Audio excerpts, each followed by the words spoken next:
Hi, I'm Jeff, and I'm just here to talk to you about fasting here in 2016, or what we like to call at SJA, Fast Forward. You know, there's a lot of things that I'm told that people talk to me about as a pastor, but one of the things that folks never say to me is, you know what, I think my relationship with the Lord is just too good. I'm a little bit too close to Christ right now, so I need to back up a little bit. You know, we may do that, but we never actually verbalize it. The truth of the matter is, as we begin any new year, there are certain things that we want to be better at. We want to eat better. Perhaps we want to exercise, or we want the relationships in our life to be better. But another thing that many people come to as a realization is to begin the new year is that perhaps they should be closer to their Lord and to their Creator. And so that's why here at SJA we begin each year with this idea of fasting. We believe that if you participate in a fast, that you fast forward your spiritual life. It's not that you fast track per se, but it really puts you in a place where you can hear and perceive and encounter what God wants you to do. And it often lays out the steps for you to move forward for the rest of the 11 months as we go forward. Here at SJA, we've been doing this for approximately 4 years, and I wouldn't have it any other way. The stories that we've heard about how folks have come along and they've seen miracles, or they've seen long prayers that they've long been praying about answered during that time of fasting is very, very exciting.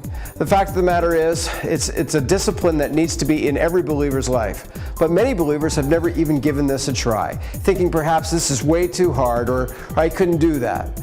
Part of the problem is we always think of fasting as just giving up food, and maybe we think about Jesus being in the desert for 40 days and he didn't eat. And I'm not asking anyone to give up food for 40 days. But perhaps you would consider giving up Facebook for 40 days. Or you would give up coffee for 40 days. I did that the first year, along with meat and some other things. And I got to tell you, it was a challenge, because those are things that I enjoy. The whole idea of fasting is to draw me closer in my relationship with the Lord. And so when I take those things out of my life, I put back in where that void has been created, and what I put back in is my relationship with Christ. And so I want to challenge you that if it's not just food that we're talking about, but there's other things in our life that really distract us. Peter Drucker, who is a time management guy, says that every one of us has huge gaps of time that we have unaccounted for throughout the day. But oftentimes people tell me, you know, I don't have time to spend with the Lord. The fact of the matter is, if you really did an accountability of every moment of your day, you would find minutes, moments, and maybe even an hour or so where you really do have time where you could put some time in with the Lord. Fasting really allows us to perceive that and really jump on the chance to be able to move forward in that direction. So as we begin 2016, we'll also be having an emphasis on prayer.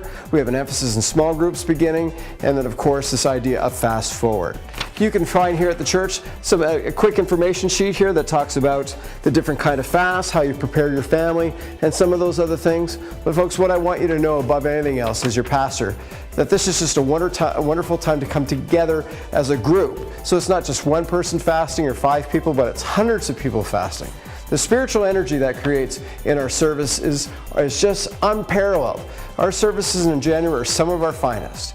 And so I'm challenging you to begin sometime in the month of January. Perhaps you'll do the 40-day model that was given to us by Christ. Maybe you'll be a weekend, a month, a day, a few days, whatever it could be. But I'll tell you, it's an investment that's worth making. So join me as we fast forward in 2016.